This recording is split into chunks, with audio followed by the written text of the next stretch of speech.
Sí, ¿cómo partir? Quizás la mejor forma de partir a entender esto es a partir de sus orígenes, a partir de las inquietudes que tienen sus co-creadores. Y podríamos partir reconociendo, por ejemplo, que Im Suk Kimber fue una mujer que nació en Corea, en el núcleo de una familia tradicional que tenía serias expectativas profesionales para ella, particularmente de que continuara con el negocio farmacéutico, porque mira, qué curioso, la familia de Im Suk Kimber estaba dedicada a la farmacéutica, entonces ella estudió farmacia, eh, sabía que lo que querían sus padres para ella era concretamente que sea, además de una mujer que pueda, o sea, ella tenía solo dos opciones, o se dedicaba a la farmacéutica o se dedicaba a ser una buena ama de casa. Esas eran las dos expectativas familiares. No había otra. No había otra expectativa y no había otra oportunidad que no sea o te dedicas al negocio familiar o te dedicas a ser una excelente ama de casa. Y bueno, optó por dedicarse a la farmacéutica y fue lo que empezó por estudiar en Corea hasta que se le presentó la oportunidad de viajar a los Estados Unidos para continuar con sus estudios de posgrado también en farmacéutica. Y en los Estados Unidos empezó a trabajar en un laboratorio, como era una mujer muy delicada, que también es otra, creo yo, es otro atributo, otra característica interesante que hace, creo yo, parte importante también de la manera como se posicionaba IMSO en el trabajo. Ella empezó a trabajar en un laboratorio de ratas, estaban investigando algún fármaco para el cáncer y como era una mujer muy delicada, era la persona que se encargaba de canular a las ratitas, ¿no? Porque ustedes saben que canular, es decir, meter una aguja en la vena es algo en un animal tan delicado, algo tan peligroso como que si entra un poco de aire le revientas las venas al animalito. Y bueno, Insu empezó a ganar mucho dinero haciendo eso, porque era una de las pocas personas que lo sabía hacer muy bien. Y en su paso por los Estados Unidos, Insu Kimber descubre algo que es muy importante para ella, que los jóvenes pueden elegir y pueden decidir sobre su futuro también. Contrariamente a lo que ocurría en Corea, donde ya había algo, digamos, tu futuro ya estaba, no lo escribías tú, tu futuro lo escribía alguien más, se da cuenta de que puede ella decidir y se empieza a interesar por algo en lo que había estado interesada mucho tiempo, que era ayudar a las personas, y elige estudiar trabajo social. Estudió 3 años de trabajo social silenciosamente sin que su familia lo supiera.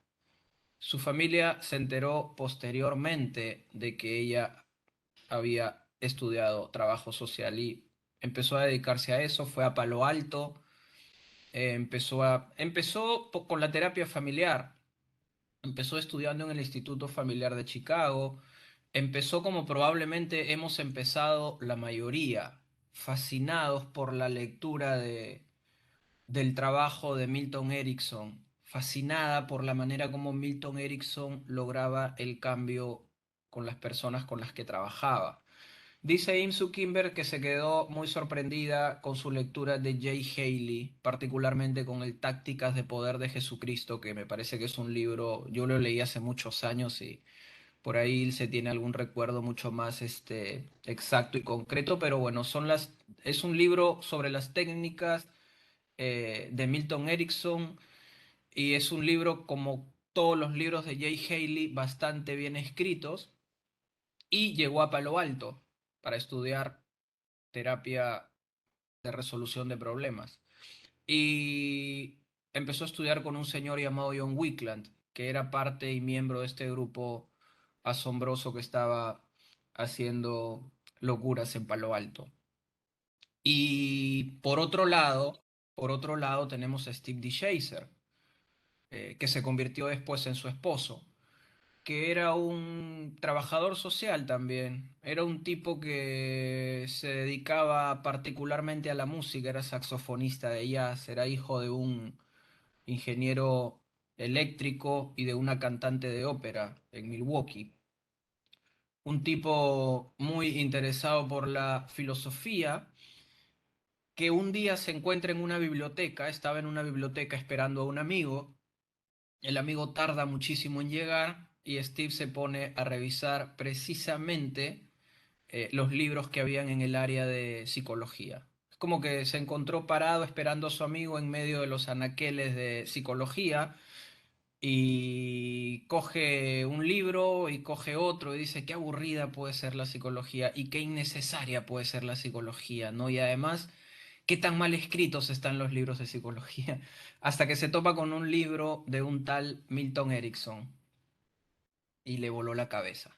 En los minutos que tuvo entre leer a Erickson y esperar que llegara su amigo, le voló la cabeza la manera como Milton Erickson hacía su trabajo, cómo lograba el cambio con la gente. Y él decía, tiene que haber alguna regla y algún patrón que use Milton Erickson, a pesar de que Erickson decía que no seguía ninguna regla. Siempre que se use el lenguaje, se usa una determinada regla. Y se propuso estudiar el trabajo de Milton Erickson y encontró que había, particularmente en todo el trabajo documentado de Erickson, que es vasto, no es poco. Bueno, Erickson escribió poco sobre el trabajo suyo, pero mucha gente escribió muchísimo sobre el trabajo que hacía Erickson. Y dice D. Chaser que encontró que Erickson seguía cuatro reglas. O sea, clasificó los casos de Milton Erickson en cuatro pilas, muy bien entendidas. La pila uno, la pila 2, la pila 3, la pila 4. Y la pila 5 era la pila de situaciones que no tenían explicación. La uno, la 2, la 3 y la 4 tenían alguna explicación. La 5 ninguna y decidió empezar a hacer terapia de la manera como lo hacía Milton Erickson hasta que se dio cuenta porque vio una grabación de Milton Erickson de que lo estaba haciendo todo mal, de que no había entendido bien el trabajo de Milton Erickson, llegando a la conclusión de que su enfoque terapéutico era resultado de un malentendido y una mala comprensión del trabajo de Milton Erickson. Steve DeShazer no era psicólogo, es más, no le gustaba la psicología, de manera que la simplicidad del enfoque centrado en soluciones tiene que ver particularmente con el hecho de que es un enfoque terapéutico creado al margen de la psicología y creado al margen de los discursos psicopatológicos. ¿Ok? No hay nada que tenga que ver con psicología, no hay nada que tenga que ver con personalidad, no hay nada que tenga que ver con estos discursos y conceptos muy hegemónicos que están ahí presentes en el trabajo y en la educación que recibimos. Steve D. Chaser, cuando le preguntan entonces qué cosa es esto de la terapia breve centrada en soluciones, porque por un lado vemos que es esto, por otro lado, usted podría definir qué cosa es, de dónde proviene, si es postestructuralista, ya saben, todas las preguntas que se hacen para intentar de encontrar una explicación. Y Steve D. Chaser decía algo con lo que me voy volviendo cada vez más a lo que empecé a suscribir y probablemente, si entendí bien lo que decía Ilse cuando hablaba de lo que pensaba Eduardo Villar, creo poder estar de acuerdo. Me interesan cada vez menos preguntarme qué es. Me parece que la pregunta qué es no es una pregunta fundamental. eh, y yo concluyo, y uno, son cosas que uno se da cuenta con el tiempo, ¿no? Uno se da cuenta con los años y con la práctica. Steve D. Chaser decía, esto es hacer terapia nada más. No es otra cosa que hacer terapia. ¿Qué hacemos? Hacer terapia. Ya, pero en la terapia hay algunas... Bueno, entonces, ¿qué cosa tú has visto de lo que yo he venido haciendo en esta sesión de terapia? Bueno, he visto esto, esto. Bueno, eso es lo que hago. Eso que ves, eso es lo que hago. Llámale terapia, llámale... Yo diría y preferiría que le llames eso que ves. ¿Qué cosa hace Steve D. Chaser? Eso que ves. Que no es lo mismo en cada situación y que se singulariza considerando la singularidad de las personas también. Entonces Steve D. Chaser llega a Palo Alto. En Palo Alto se conoce que las actividades laborales y de investigación terminaban a las 2 de la tarde. A las 2 de la tarde se cerraba el kiosco, se cerraba todo y la señora Imsu Kimber, que tenía un apetito y una curiosidad voraz por aprender más de la terapia, le exigía a John Wickland y le decía, quiero seguir trabajando, o sea, ustedes cierran muy temprano. Y Wiccan le dijo, mira, ¿quieres saber en qué ocupar tu tiempo? Hay un loco que está por ahí estudiando el cambio y todo lo que hacemos. ¿Por qué? Cuando cerramos a las 2 no te vas a verlo, a discutir con él, a conversar y a seguir aprendiendo y de pronto a colaborar juntos. Bueno, ese loco que estaba haciendo cosas, ese loco que estaba investigando, ese loco que estaba trabajando desquiciadamente todo el día, pensando en cómo se lograba eso que llamamos cambio era Steve DeShazer. Y se conocen en Palo Alto, empiezan a trabajar juntos, se enamoran y deciden volver a Milwaukee, de donde era originario Steve DeShazer, para fundar y para crear el Mental Research Institute del Medio Oeste. Es decir, querían llevar el trabajo de Palo Alto a Milwaukee. Pero en el camino la gente que visitaba Milwaukee, porque Steve DeShazer en ese momento empezó a escribir un boletín llamado The Underground Railroad, que se traduce como el tren subterráneo, en homenaje a este tren que transportaba esclavos negros en los Estados Unidos de un estado a otro para obtener la libertad. Hay una serie fantástica en Amazon que se llama The Underground Railroad, que está escrita por un cineasta maravilloso que se llama Barry Jenkins y que está basada en una novela de Colson Whitehead, que ganó el premio Pulitzer, que se llama The Underground Railroad, el tren subterráneo. Steve DeShazer empezó a escribir un boletín y lo repartía como se repartían antes las cosas, no por el correo convencional.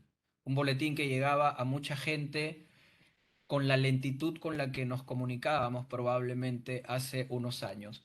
Y empezaron a recibir visita en Milwaukee y ellos trabajaron en su casa porque no tenían dinero para tener un centro como el de Palo Alto. Trabajaron en su casa, rompieron una pared, instalaron un vidrio de visión unidireccional y tenían las puertas abiertas para que el que quería entrara y mirase cómo se hacía la terapia, porque era una cosa muy abierta, era una cosa de entrar y estar mirando todo el día lo que la gente hacía en terapia. Se grababa todo lo que se hacía y al final de la tarde veían lo que estaban haciendo, miraban las grabaciones de todo lo que habían hecho, porque empezaron a construir una teoría que partió de la práctica, de la observación de la práctica, utilizando el método inductivo. ¿Ok? Empezaron a hacer y del hacer empezaron a generar reflexiones que concluyeron y empezaron a determinar una teoría. Las visitas que recibían afirmaban que lo que ellos estaban haciendo no tenía absolutamente nada que ver con la terapia que estaban haciendo en Palo Alto. Y ellos se quedaron completamente sorprendidos con esa afirmación, con esa percepción. Y se interesaron en saber cómo es que ustedes llegan a creer que no estamos haciendo lo que hacemos en Palo Alto.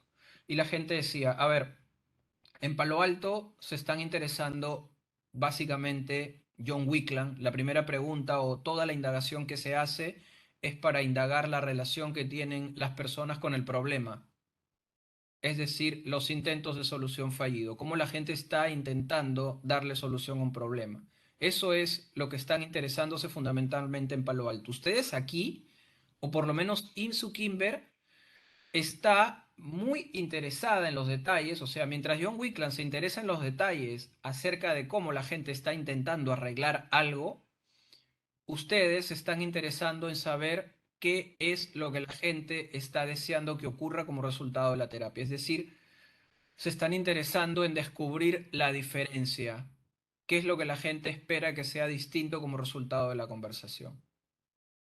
Eso es fundamentalmente el interés en el que ustedes le están poniendo muchísimos detalles. Claro, pareciera algo simple, no es mucho el cambio, pero el inicio del camino diferente o la misma pregunta, ¿no? Lleva por un transitar diferente. Exacto, exacto. Y eso tiene que ver un poco con lo que pasa en la transición que hacen de Palo Alto a Milwaukee. el camino de esa transición es muy importante porque ellos empiezan a interesarse también por otros trabajos y empiezan a contaminar lo que hacían de otros trabajos. Cuenta la historia que el verdadero creador de la terapia breve centrada en soluciones, que el origen del enfoque centrado en soluciones está en el trabajo de un trabajador social llamado Dom Naron. Se escribe Don, como decir Don Ilse, Don Juan, Don Carlos, Don Pedro, Don Norum. Un trabajador social en Milwaukee, a, a quien la revista Family Process le rechazó una y otra vez un trabajo de investigación que se llamaba La familia tiene la solución. Don Naron trabajaba en esa época, en los 70, miren que, de hecho, Don Naron envió su investigación a Family Process y le dijeron, no te vamos a publicar esto, no te vamos a publicar esto. Y se lo publicaron en el año 2001. O sea, en el año 2001 la revista reconoció recién el aporte que había tenido este señor en toda la disciplina de la terapia breve centrada en soluciones y probablemente también en otras disciplinas, como germen. En el año 2001, es decir, es un señor que anduvo adelantado 20 años a su época. Un señor cuya comprensión de su trabajo llegó demasiado tarde. Demasiado tarde para, digamos, en la divulgación, pero muy temprano para lo que hicieron Steve DeShazer e Imsu Kimber. Dicen que Dom Naron era visto como un tipo excéntrico en el hospital de Milwaukee, donde coincidentemente también trabajaba con Imsu Kimber y con Steve DeShazer y con mucha gente que después llegó a conformar el equipo de Milwaukee, que es como que se conoce al equipo creador de este enfoque. Don Naron decía que la familia llega a la consulta con la solución ya. Don Naron decía, la primera sesión de terapia es la sesión del cambio que viene después. El cambio ocurre todo el tiempo. Por lo tanto, la familia viene a terapia a darle continuidad al cambio. Es decir, la gente llega a la terapia con historias que tienen ya una fuerte carga de sentido respecto a lo que desean y a cómo quieren vivir su vida. O sea, se parte la terapia siempre de algo que tiene una fuerte carga de sentido para las familias. No se parte la terapia pensando que la familia viene en blanco y que hay algo que enseñarle porque no sabe, porque no lo aprendió, porque no... No, la familia ya tiene. Y miren, ¿cuál era la práctica de este señor Don Naron? Dice que Don Naron, cuando estaba de guardia y tomaba las llamadas para agendar las citas, tomaba el teléfono y se quedaba 20, 30 minutos conversando con quien llamara a solicitar la consulta. Y cuando colgaba el teléfono, le decían, hey, te olvidaste de agendar la cita. Y él decía, no, no es necesario. Como que no es necesario. La gente está llamando a sacar una cita y tú no estás agendándola. No, ya se dieron cuenta de qué es lo que estaban necesitando para seguir adelante y si es necesario, volverán a llamar. Dicen, pero ¿qué estás haciendo? ¿Tú estás loco? ¿Qué? ¿Y qué era lo que hacía Don Naron? Don Naron digamos, tenía un modo particular de conversar y le encantaba indagar qué era lo que venía haciendo ya la familia al margen del problema. Lo que después el equipo de Milwaukee en una primera etapa le llamó el cambio pretratamiento. El cambio pretratamiento, que se convirtió en una técnica que consistía en, si es que Ilse me llamaba para pedir una cita, yo le decía a Ilse, oye, vas a tener una cita con Jorge Ayala, y es muy probable que la primera pregunta que te lance Jorge Ayala es, ¿qué ha ido mejor entre este momento que solicitas la cita y el día que vienes a la consulta? Así que, atento a eso. De manera que la gente ya con esa, no sé cómo llamarlo, con esa, no sé si es un artilugio, no sé, la gente empezaba ya a prestarle más atención a lo que iba mejor. La gente empezaba a poner atención no solamente al problema, sino también a los momentos excepcionales, a los momentos al margen del problema. De manera que cuando llegaban a la consulta, estos señores le preguntaban, ¿qué ha ido mejor desde que llamaste por aquí? y ese material era el material de partida para hacer el trabajo. Eso hacía Don Naron. Le preguntaba a la gente, ok, están teniendo este problema, ¿qué ocurre cuando no tienen ustedes este problema? ¿Qué están haciendo cuando las cosas son diferentes? Y conversaba brevemente con la persona y hasta el punto de hacerle notar a la persona que lo único que tiene que hacer es más de lo que funciona, que se convierte en una de las tres reglas de Steve DeShazer, ¿no? Steve DeShazer tenía tres reglas. Decía, si no está roto, no lo arregles. A los psicólogos les encanta meter sus narices en donde no les corresponde. Les encanta prestar atención e invitarse donde no han sido invitados. Si no está roto, no lo arregles. Si hay algo que para la familia no supone un problema, no lo conviertas en uno. El punto número dos. Si algo no funciona, decía Steve, haz algo diferente. Si algo no funciona, haz algo diferente. En el sentido de la lógica, que me parece Albert Einstein era el que decía que era una señal de locura intentar solucionar algo haciendo más de lo mismo que no funciona. Y en la tercera regla se la debemos a Don Naron. Si algo funciona, haz más de lo mismo. Y Don Naron empezó a desarrollar algunos talleres que se llamaban precisamente La familia tiene la solución. Y bueno, ahí estaba Steve DeShay, Serim Zuckerberg, bebiendo de eso. Tan es así que Don Naron después pasó a trabajar con ellos en Milwaukee y se sorprendió muchísimo cuando llegó y vio que estaban haciendo todo lo que él hacía. Y les dijo, finalmente no era una locura esto que yo estaba haciendo. Finalmente no era tan loco esto que estaba haciendo yo. Lo están haciendo ahora ustedes.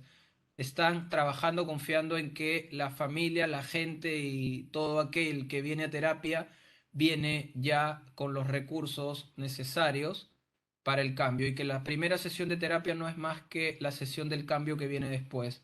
No consiste en otra cosa que no sea darle continuidad a ese cambio. Buenas. Jorge, acá Hola. se te quiere hacer una preguntita. Me Sí. quedo con el primero de estos tres cosas, que ya me olvidé la palabra, los criterios. ¿Qué pasa si, por ejemplo, ahora con tal auge de la violencia, qué pasa Ujú. en una relación o en una familia donde hay mucha violencia que no es vista por la familia como tal? O sea, violencia psicológica, por ejemplo. No es un problema para, por ejemplo, en el caso de violencia de género, para la mujer porque no lo ve como tal. Ahí no metemos la dudita, por ejemplo. O sea, si ellos no pretenden arreglar eso, que nosotros sí vemos como un problema. Ok, aquí probablemente venga, digamos, podríamos utilizar aquí otro principio que también es fundamental. El principio de que, por lo general, la solución no tiene nada que ver con el problema y el problema no tiene nada que ver con la solución. Es decir, podrías empezar a desarrollar tu trabajo en una situación donde podría existir la violencia, donde podría estar existiendo alguna situación de violencia, pero si tienes una pareja o bien una familia que tiene el deseo de hacer mejor las cosas, si viene una familia con la que estás relacionándote interesada en co-crear, interesada en construir una imagen del futuro diferente a la imagen que tenían ellos del futuro o diferente a lo que está sucediendo ahora, no hay necesidad de tener que abrir una conversación donde se abra espacio para hablar del problema, el problema de la violencia. Confiamos en que cuando algo empieza a ir mejor, otras cosas más empiezan a transformarse, empiezan a cambiar y todo eso empieza a generar una diferencia. Por ejemplo, la semana pasada estuve con una pareja española y ella en la primera sesión por ahí como que anecdóticamente contó o dio cuenta de un problema grave que ella tiene con el insomnio, una relación casi patológica con el sueño, decía ella. Es como que no puedo dormir y eso nos ha traído muchos problemas. Y yo a las 2 de la mañana me despierto y ya no puedo volver a dormir o volver a dormir me cuesta, por lo tanto tengo que salir de la cama, me voy a otra habitación, porque si me quedo a las 2 de la mañana en la cama puedo molestar el sueño de él, me puedo mover, puedo encender la luz, quiero coger un libro, quiero poner música, miro el celular, entonces me tengo que ir a otra habitación y eso nos ha generado muchos problemas. Lo contó como que lo contó de pasada, porque no era tan importante en el correlato que se empezaba a establecer ahí como resultado de la conversación. La semana pasada tuvimos la tercera sesión y yo parto siempre preguntando qué ha ido mejor y me contaron que se habían encontrado hace 4 días porque él había estado ellos son de Valencia y ella estaba en Madrid visitando a sus padres que estaban visitando Europa, sus padres son venezolanos y les pregunté qué ha ido mejor y dijeron, bueno, sí, ya no tenemos las peleas que tenemos antes, ya sabemos negociar las peleas, bla, bla, bla. ¿Qué más ha ido mejor? Esto, ¿y qué más ha ido mejor? Y la chica dice, bueno, en el sexo nos está yendo increíblemente bien, hemos recuperado, y yo le decía, ¿cómo es que han recuperado? A ver, cuéntenme un poco. Decía, no, nosotros peleábamos hasta, teniendo sexo peleábamos, hasta en eso peleábamos. O sea, hasta eso terminaba muy, muy mal. Ok, ¿y cómo están haciéndole ahora? No, ahora estamos mucho más cariñosos, mucho más bla, bla, bla. Ok, ¿y qué ha ido mejor como efecto de sentir que están más conectados, más cerca? Y la chica dice, ¿qué crees? Que llevo 4 días durmiendo de largo y de corrido. Llevo 4 días durmiendo así relajadamente y durmiendo súper bien. Ok, ¿y esto tiene alguna relación con el sexo y con cómo han recuperado la vida sexual? Y ella dice, estoy segura que sí. Estoy segura que sí. ¿Qué hay en las relaciones que están teniendo ahora que te está produciendo ese relajo que no tenías? Y empezó a contar. Nunca hablamos del insomnio, nunca el insomnio fue un tema central de las conversaciones, nunca el insomnio fue un punto de partida, un punto de llegada, no. Pero fíjate, a la tercera sesión llevaba 4 días durmiendo bastante bien, casi casi sin insomnio, sin usar fármacos ni nada. Llega, llega el dormir mejor como resultado y condición de otras condiciones que empezaron a ir mejor. Ahora, hay un enfoque de trabajo en Australia que está especializado en la violencia, particularmente en las familias donde hay violencia contra los pequeños, contra los hijos. Es un proyecto que se ha convertido ya desde hace muchos años en política pública en Australia y lo utilizan en muchos países de Europa. Se llama Signs of Safety, que traducido al español sería como señales de seguridad, que es un enfoque centrado en soluciones y en la seguridad del niño, que tiene como punto de partida una idea fundamental. No hay que separar nunca a la familia hasta que se demuestre lo contrario. ¿Ok? Tampoco somos tan ingenuos. Pero ellos dicen, todo el trabajo social ha sido el trabajo de, ahí donde hay problema familiar, sacar a los niños, llevarlos a un orfanato y trabajar separadamente con los niños y separadamente con la familia, con los papás, y separadamente con el papá y separadamente con la mamá, y empezamos a generar a destruir esa integridad o esa unidad familiar. Entonces, Sign of Safety tiene un punto de partida y es que con la familia, los problemas familiares se trabaja con la familia. Se trabaja para aumentar las posibilidades de que toda la familia completa pueda dar cuenta de los recursos y toda la familia completa pueda participar en la recuperación, no trabajar parceladamente o en silos. ¿Por qué les hablo de Sign of Safety? Porque Andrew Tarnell y su compañero, que no recuerdo cuál es su nombre, empiezan a desarrollar este trabajo cuando descubren algo muy importante, ¿no?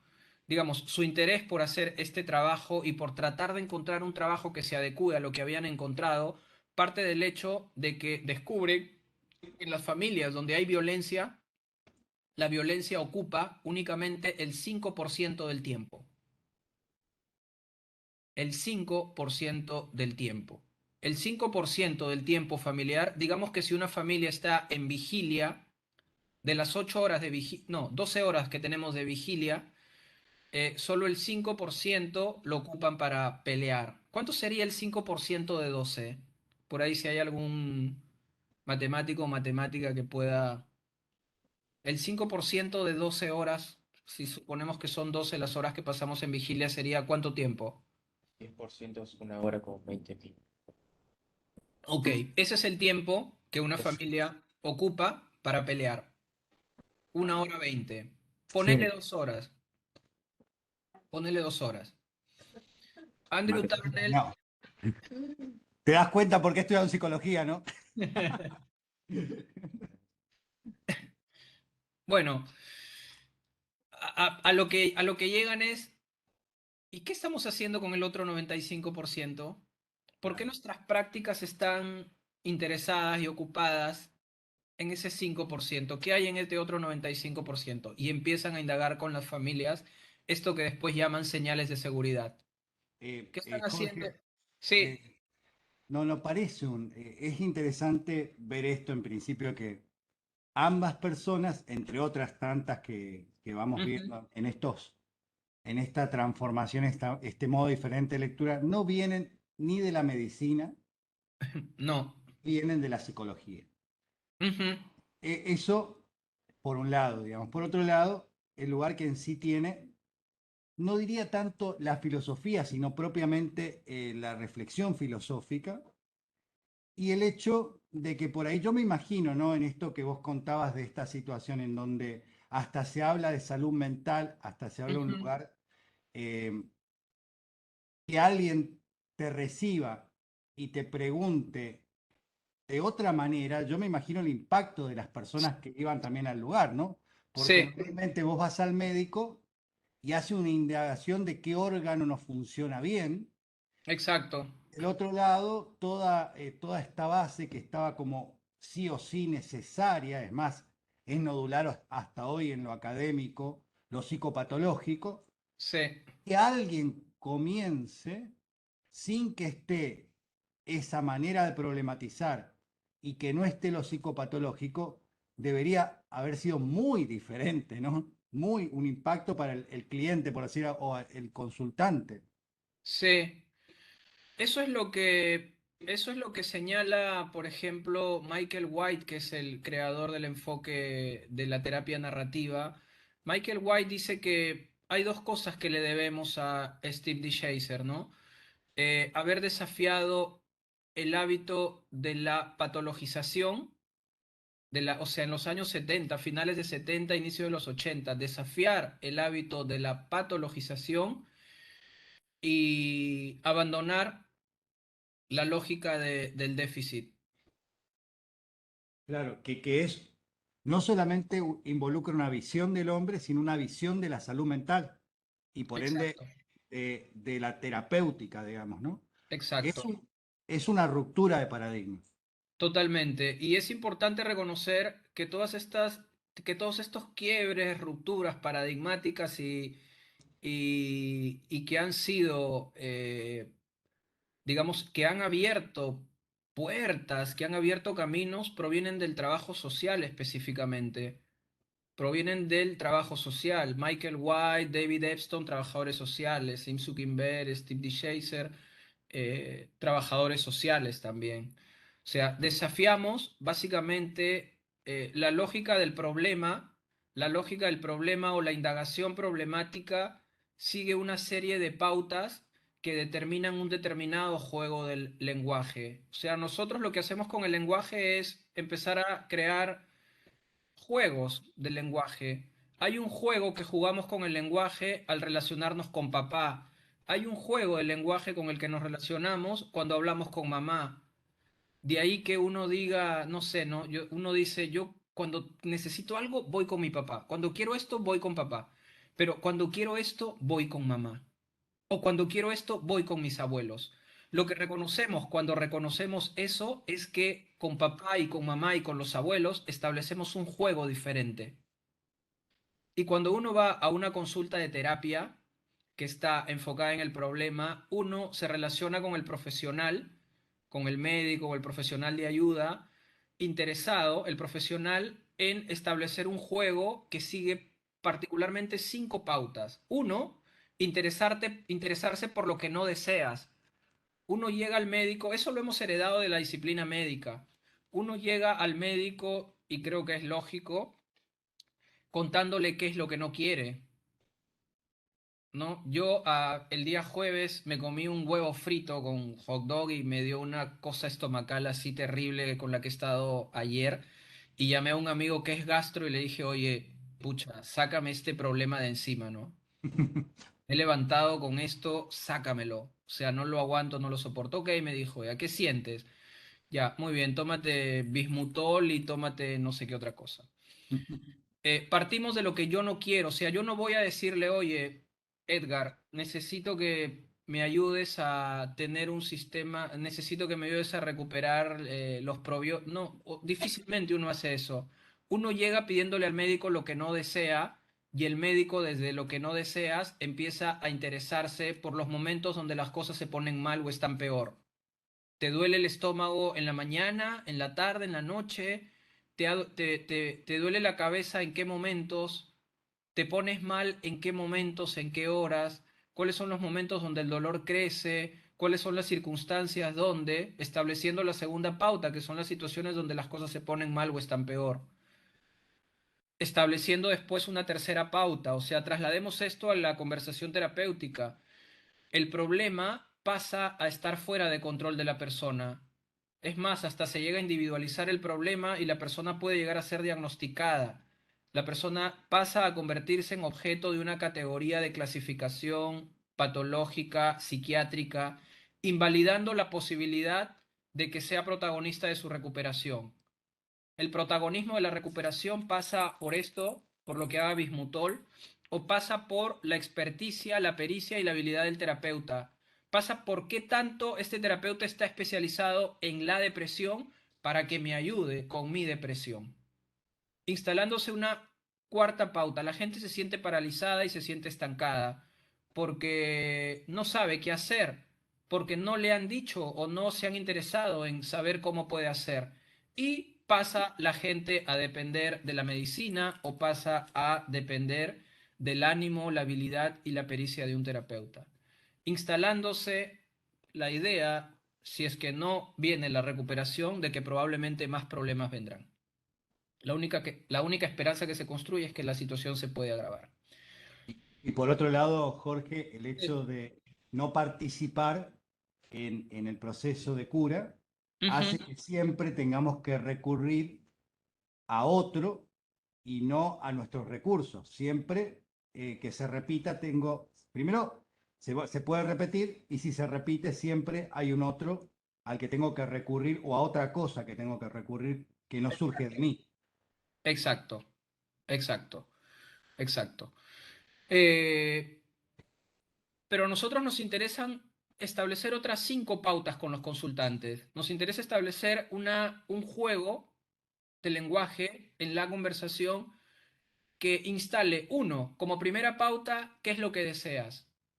Cuéntame qué estás deseando que ocurra como resultado de esta conversación. Ni siquiera de la terapia, porque yo no sé si habrá un proceso de terapia. Puede ser que haya únicamente un proceso de conversación única. De hecho, siempre hay procesos de una sola conversación, ¿no? No sabemos si la gente volverá, no sabemos cuánto le tomará el proceso, eso es algo que no sabemos, no tenemos certeza de ello. Por lo tanto, nos interesa saber qué esperas que sea diferente como resultado de esta conversación, moviéndonos e instalando la primera pauta que nos interesa, qué es lo que la gente desea, qué quiere que ocurra para que su presencia en el mundo sea distinta y empiece a cobrar sentido. ¿De qué podemos hablar que te asegure ir en dirección de eso que estás deseando que sea distinto? La segunda pauta viene por interesarnos en reconocer y en saber, oye, ¿y en qué momentos estás cerca de lograr todo eso? Ok, quieres estar más tranquilo porque la tranquilidad te va a permitir relacionarte de un modo distinto con tus hijos. Y cuando eso pase, vas a estar jugando con ellos, vas a estar muy relajado sin preocuparte por el home office, por trabajar, sino que vas a tener una pauta, te vas a sentar con ellos, vas a dejar que ellos marquen el juego. Digamos, en tu visión de ser buen padre está esa imagen. Ese escenario es el escenario que va a indicar que eres un buen padre. Ok, cuéntame, ¿cuándo ha sido la última vez que has tenido una experiencia como esa? Cuéntame cuándo has estado cerca de sentir que tenías un día tranquilo y que ofrecías tu tiempo de esa manera a tus hijos. Esa es la segunda pauta. Indagar los momentos donde la gente está cerca de lo que desea o está viviendo ya lo que desea, porque sabemos que la gente no se relaciona con el problema todo el tiempo de la misma forma. hay momentos donde estamos mucho mejor. Hay momentos donde las cosas están mucho mejor. Nos interesa descubrir esos momentos porque esos momentos instalan un tercer momento, una tercera pauta en el lenguaje que usamos. Nos interesamos por saber entonces cómo tomas el control de eso, cómo logras los días en que las cosas están mejor, hacer que las cosas se pongan mejor. ¿Qué piensas en esos momentos? ¿Qué haces? ¿Qué te resulta útil? ¿Quién te ayuda para poder afrontar una situación que generalmente es complicada?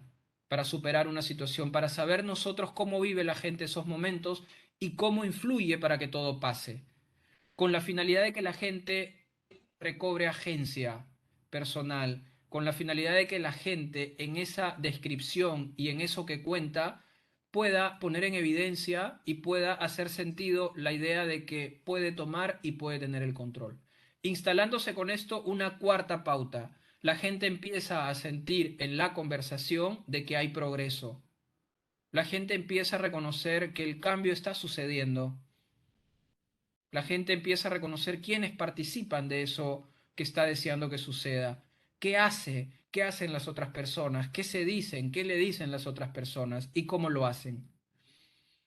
Instalándose finalmente la quinta pauta. La gente empieza a reconocer que existen posibilidades útiles en el futuro. La gente empieza a reconocer que puede ser capaz de imaginar algo que, además de imaginarlo como algo deseado, lo reconoce como algo que sucede y como algo para lo que tiene el control. A mí me Sí. encanta mucho lo que dice Fred Pollack. Fred Pollack es un antropólogo, un sociólogo, perdón, muy interesado en la década de los 50, miren, en los años 50, en la relación que tienen las culturas con el futuro. Y empieza a desarrollar una investigación que concluye con un libro que se llama The Image of the Future, las imágenes del futuro, llegando a una conclusión. El ascenso y la caída de las culturas precede a la imagen del futuro que esa cultura ha desarrollado. Es decir, cuando la, cuando la cultura tiene una imagen floreciente del futuro, florece. Cuando la cultura tiene una imagen muy pobre de su futuro, o es más, ni siquiera tiene una imagen del futuro, la cultura se desvanece. Es proporcional, la imagen que te haces del futuro es proporcional a la manera como vas determinando las posibilidades de aproximarte hacia ese futuro. Es decir, si es que tú no estás escribiendo tu futuro, si es que tú no lo estás imaginando, alguien más lo está imaginando por ti. Si no escribes tú tu propio futuro, si no te relacionas con el futuro, alguien más por ahí lo está escribiendo por ti, alguien más lo está imaginando por ti. Ilse, ¿querías decir algo? Sí, no, me parecía, me voy acordando por ahí de esto de lo que compartimos con distintos amigos, ¿no? En principio, hoy al comienzo puse Guillermo de Ockham, ¿no? Decía Sí, bueno, Ockham y Abelardo habría que ver la implosión que hicieron, digamos, la explosión y el cambio, con el cambio de una palabra, ¿no? El tema de las esencias, el nominalismo y el conceptualismo. Pero qué interesante esto primero que naturalmente vos hablas de conversación, sí. cosa que no en todas las terapias tiene un valor técnico apropiado, por decir así. Ujú. El lado de los discursos dominantes descalifican la conversación como igual a charla, igual a sentido común, afuera de lo terapéutico. Sí, Hay un valor en la conversación y hay un valor también totalmente. en esto que está por ahí en la lógica de la ficción, está también en la cuestión de que las palabras crean vida, que las palabras crean mundo, y esto que por ahí nosotros no nos damos cuenta, que si tenemos un discurrir del habla de manera negativa, construimos Ujú. una realidad negativa. Y que Sí, también esto, que está como por ahí naturalizado, hablar en positivo desde el aquí a ahora hacia el proyecto, lo que por ahí Adler llama la relación entre el proyecto, el plan de vida, el estilo de vida, ya está en Adler, Esta Ujú, cuestión de lo importante de no, por ahí, declarar lo innecesario de la causa y del por qué, que está también en Adler, el para qué, ver más el para qué, y el hecho de crear el que la persona se pueda sentir, percibir, ver de aquello de lo que quizás nadie le preguntó y no habla. ujú, Que por exacto, ahí no está porque todavía no está hablado. exacto. Porque no está circulando todavía. Son historias que no están circulando. Son historias que todavía no. Y si no circula, no cobra sentido. Si no. Hay una afirmación. Has dicho algo muy interesante, pero quiero volver sobre eso ahora mismo. Antes quiero señalar algo. Para mí hay algo que me parece fundamental, ¿no? Hay una. Peter Lang es un. Ya no sé qué cosa es Peter Lang. Pero bueno, Peter Lang hace una contribución que me parece muy importante. Dice Peter Lang algo que me parece muy así maravilloso, ¿no? Peter Lang dice que saber cómo seguir con la vida es saber cómo seguir en la conversación. Lo que nos lleva a pensar otra cosa, ¿no? Hacemos cosas en la vida por la necesidad que tenemos de conversar sobre la vida. Hacemos cosas por la necesidad que tenemos de contarlas, de compartirlas, de conversar. Para eso probablemente estamos haciendo cosas los seres humanos, para después compartirlas, para después colaborar a partir de todo eso. Ese es el primer punto. Y el segundo que me parece fundamental, el para qué. Efectivamente, esta es una, la conversación terapéutica es una conversación que se informa del para qué. ¿Para qué estás aquí hoy? ¿Para qué? No por qué. No por qué. Hay conversaciones que están enfocadas en ¿por qué estás aquí hoy? Nuestras conversaciones están más bien informadas por la pregunta ¿para qué están aquí hoy? ¿Para qué estás aquí hoy conversando conmigo? ¿Para qué venimos? ¿Para qué nos juntamos a conversar? Que es una pregunta que está ausente de muchas conversaciones, ¿no? A veces partimos una conversación sin intenciones, y es importante siempre partir las conversaciones terapéuticas descubriendo cuál será nuestra intención, porque eso es lo que va a informar el rumbo, el camino y las posibilidades que eso tome.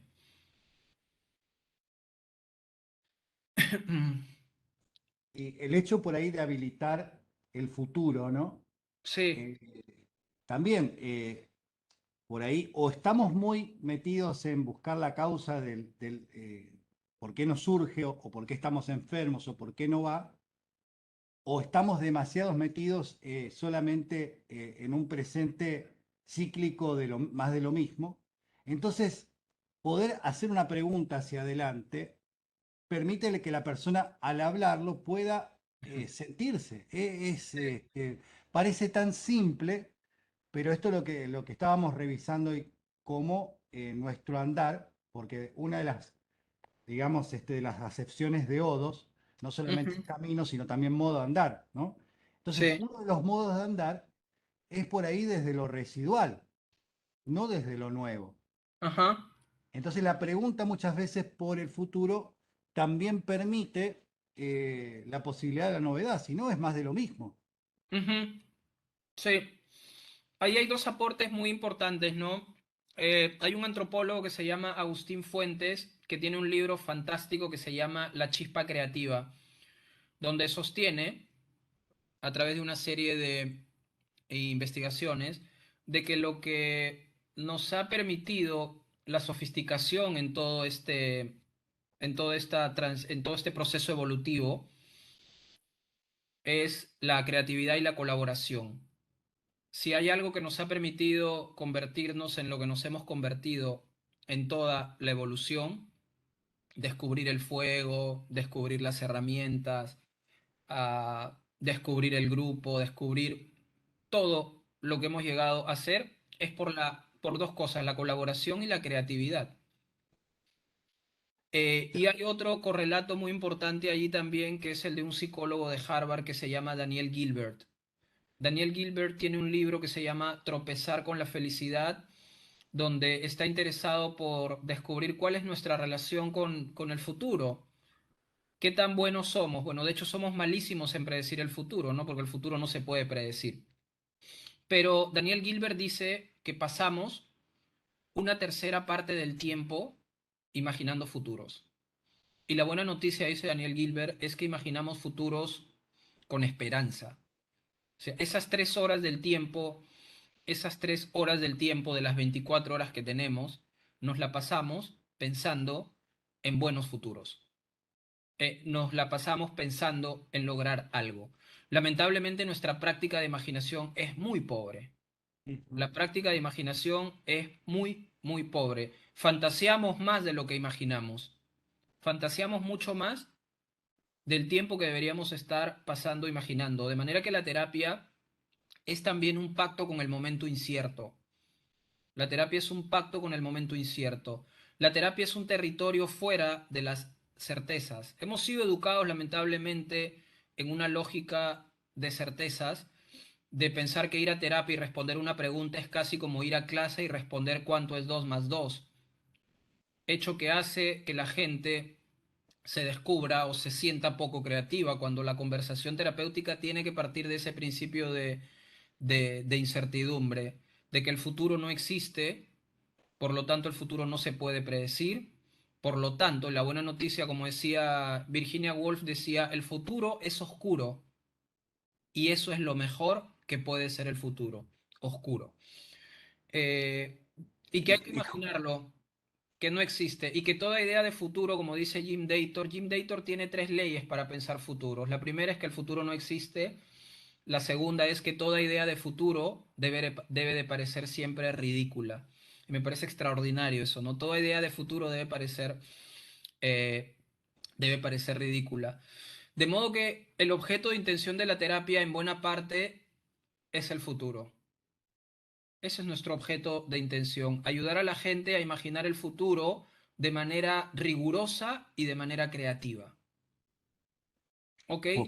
por ahí, Jorge, en esto, como para ir cerrando también, porque sé de tus tiempos, em, interesante esto de ver cómo también nos han sacado como especie, digamos, el jugando, ¿no? En Ujú, el nivel inicial, en vez del jugando, está lo lúdico. ujú, La implicancia que tiene el que nosotros dejemos a temprana edad el jugando, ¿no? ujú. Que no nos permite crear nada, y por eso también es como que tenemos que volver a aprender, por decir así, a jugar para que también podamos Exacto. crear futuro. Y por otro lado, me acordaba de Jacobo Levi Moreno, que el universal en Jacobo Levi Moreno es la espontaneidad, que es lo que supuestamente la humanidad perdió. Ujú, Entonces, recuperar también la espontaneidad, que obviamente que queda claro que vos no le podés decir a alguien sé espontáneo porque lo matás, ujú. pero sí el recuperar esto de que aparezca la espontaneidad como algo que fue anulado por la educación. Porque vivimos en un mundo emergente. Tal cual, Vivimos sí. en un mundo emergente. La espontaneidad, por ejemplo, a mí me interesa incorporar como parte de las habilidades o los recursos del terapeuta la idea de la improvisación, la idea de que escuchar es improvisar. Escuchar es estar en una conversación o estar en algo con la posibilidad abierta efectivamente de hacer eso, de escuchar, de seleccionar, de dejarte incomodar, de dejarte sorprender, de facilitar la curiosidad, de improvisar. Uno no sabe lo que va a pasar en la conversación terapéutica, uno no sabe qué es lo que va a preguntar, sino hasta que termina de escuchar lo que la persona dice. Es lo último que la persona dice lo que te va a permitir hacer la siguiente pregunta. De modo que casi incluso podríamos definir que el trabajo más importante que hace un terapeuta en una conversación es diseñar la siguiente pregunta. Escuchamos por la necesidad que tenemos de continuar en la conversación, de continuar en la pregunta. Eh, y sí, necesitamos asumir ese carácter espontáneo, incierto, y la idea de que efectivamente cuando estamos conversando en una terapia estamos jugando con el lenguaje. A mí me encanta esa metáfora del juego, de que cuando estás en una relación de terapia estás básicamente desarrollando un juego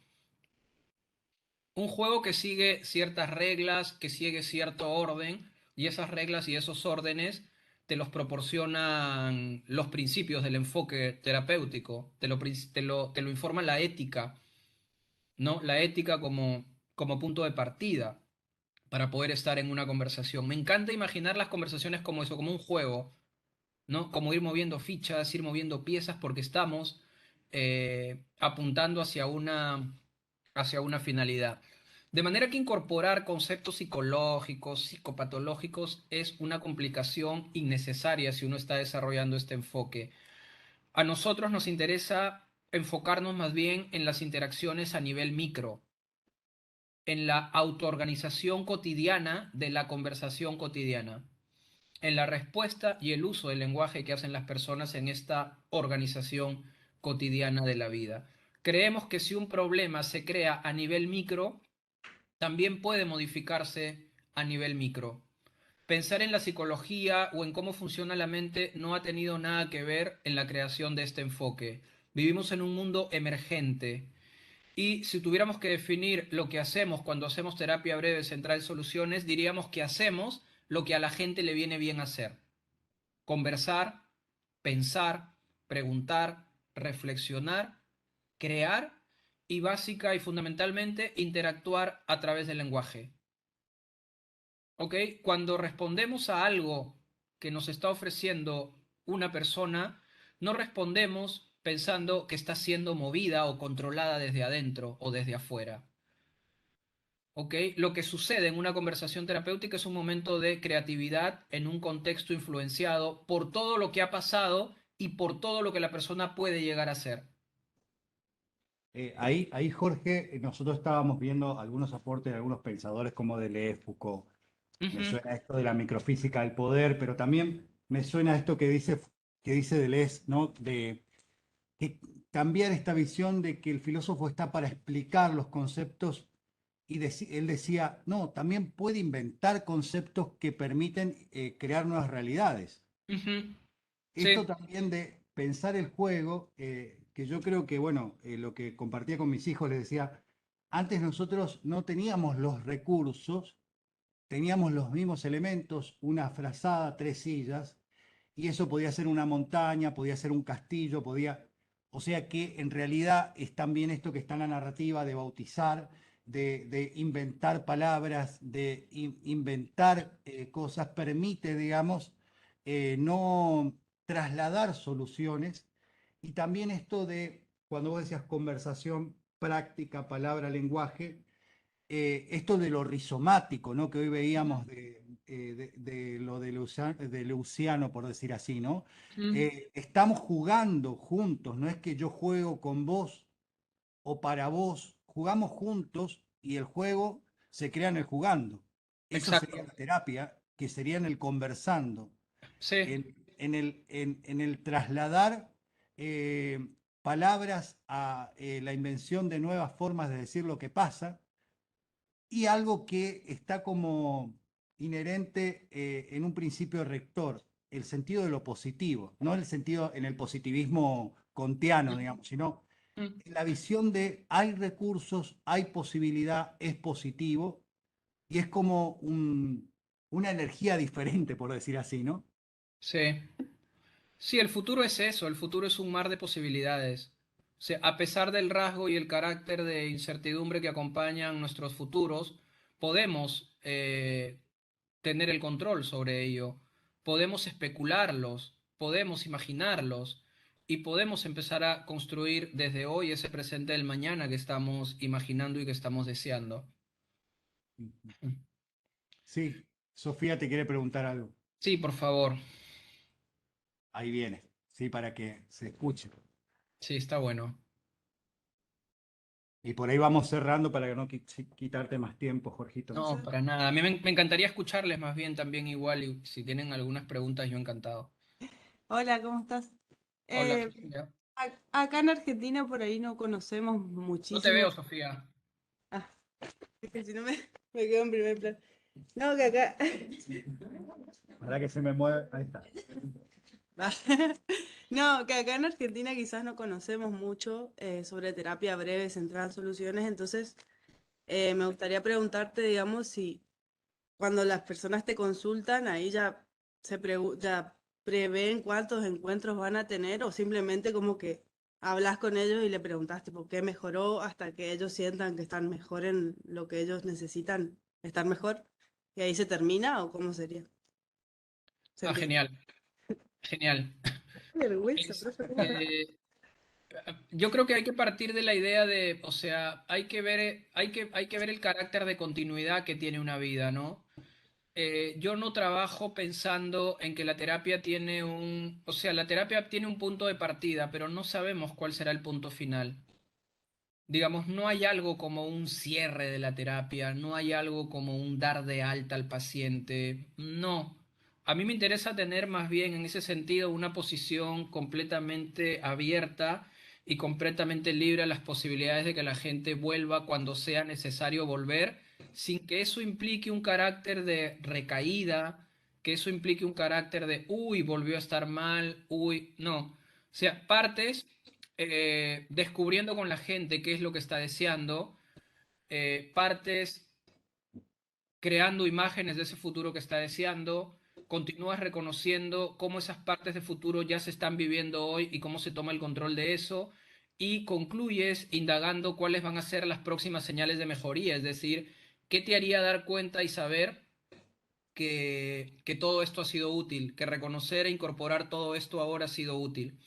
Y la próxima sesión empieza siempre con la pregunta, ¿qué ha ido mejor? Y la gente descubre, sea lo que sea, que ha ido mejor.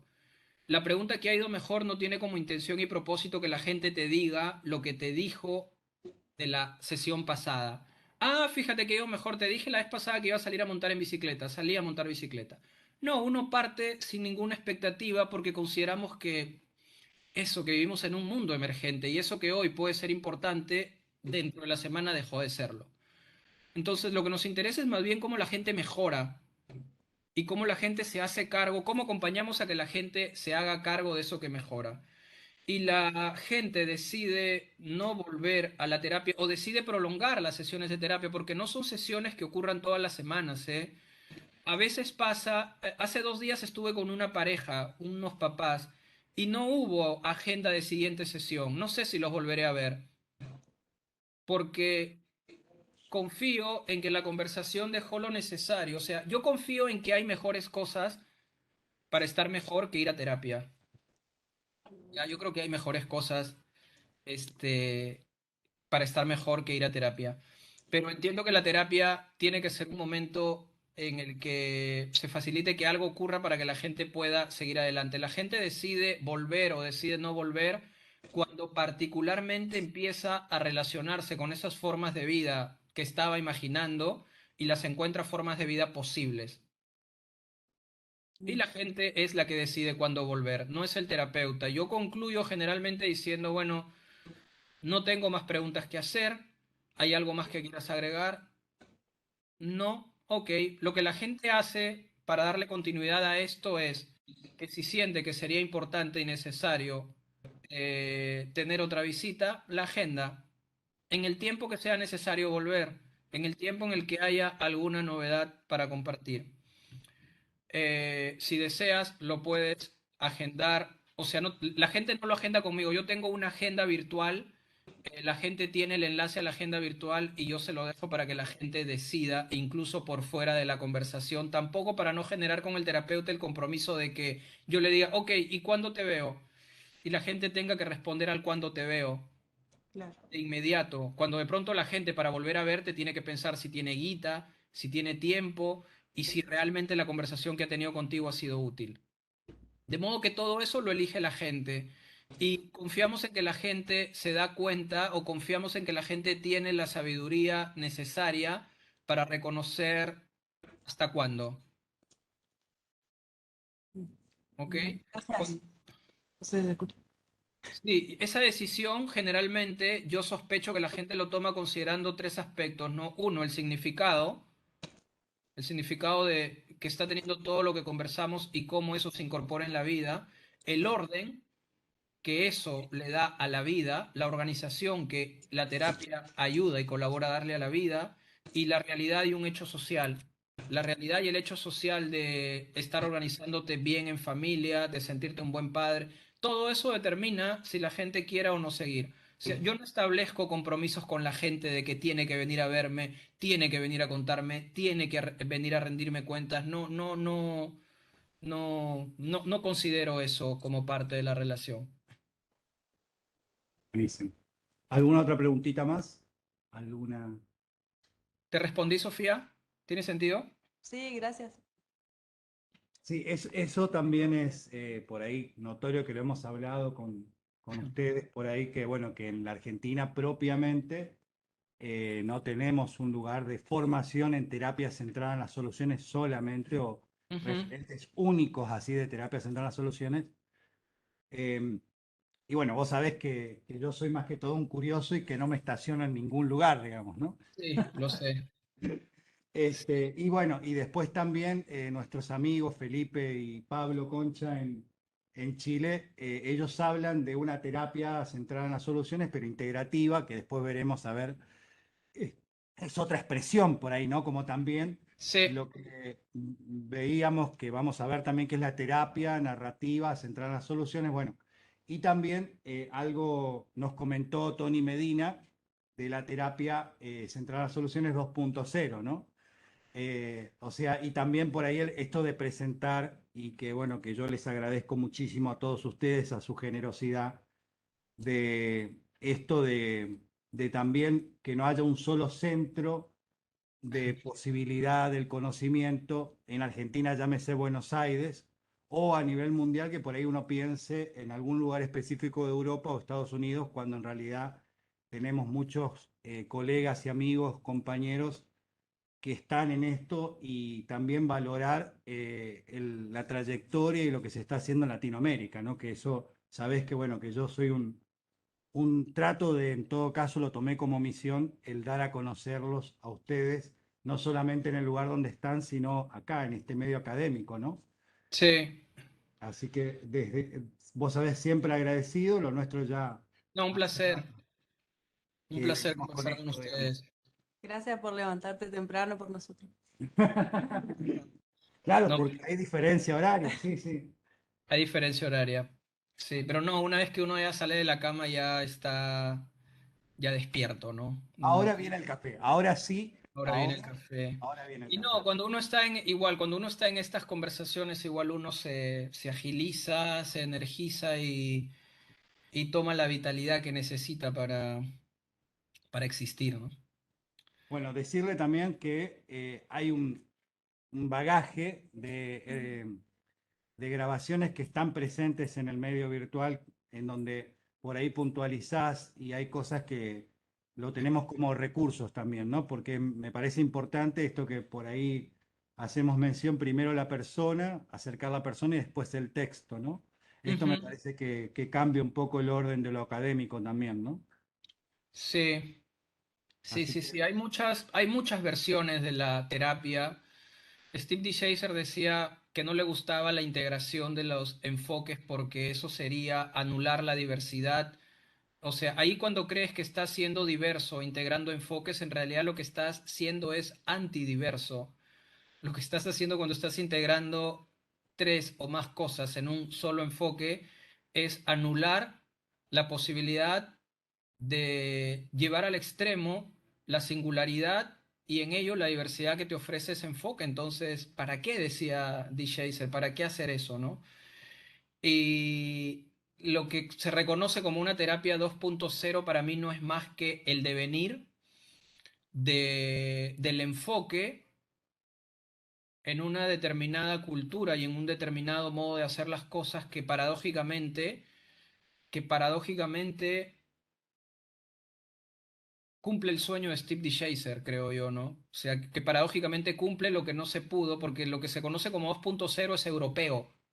claro, Lo que se conoce como clásico o tradicional es más bien norteamericano, de los Estados Unidos, donde se desarrolla el enfoque centrado en soluciones de una manera mucho más conservadora, mucho más original. Pero Steve D. Chaser afirmaba sentirse mucho más cómodo en Europa, con lo que se estaba haciendo en Europa, que con la manera como se vinculaban en los Estados Unidos, que era más bien una manera probablemente más religiosa, no más, uy, valoremos o respetemos la manera como lo están haciendo los creadores. y en Europa se topa con la idea de más bien este, darle continuidad a su pensamiento. Y lo que se conoce como un 2.0 no es más que la navaja de Ockham llevada, pero o sea, radicalizaron la navaja de Ockham. Claro, sí, sí, sí. Eso Por es. eso se acerca, yo le decía a Tony que se acerca y a Marcos Lamadrid, que justo tuvimos una conversación, se acerca mucho más a la ciencia de la evidencia, me parece a mí, le decía yo, la 2.0 europea, digamos, ¿no? Ahora, Eh, no hay que dejar de hacer una lectura de nuestro propio trabajo también. Me parece exacto. eso tremendamente importante, ¿no? La posibilidad de leer lo que hacemos En el en la ámbito misma medida. latinoamericano. Sí, la posibilidad de leer paralelamente al trabajo que hacen otros, la posibilidad de leer tu propio trabajo y la posibilidad de traducir este enfoque considerando tu propio lenguaje, tu circunstancia, tu cultura y todo lo demás, ¿no? Estoy en contra de las traducciones literales que se hacen del inglés al español en el modo de hacer preguntas, en el modo de incorporar una manera de hacer terapia. Eso me parece una manera muy acrítica de hacer terapia, ¿no? Me interesa la posibilidad de que el enfoque se contamine también con que el Con las enfoque. localías, como diría los Foucaultianos, con las localías. Exacto, Sí, sí, exacto. sí, sí, sí. Eso es muy O por importante. ahí con esto de hasta decir con los idiolectos. Ajá. Sí. Así es. Bueno, querido amigo, te dejo un abrazo grande, saludo a tu familia y que Igual estén para bien. ustedes un abrazo Y y seguimos en contacto. genial, que estén muy bien. Gracias, muchas gracias. Chao.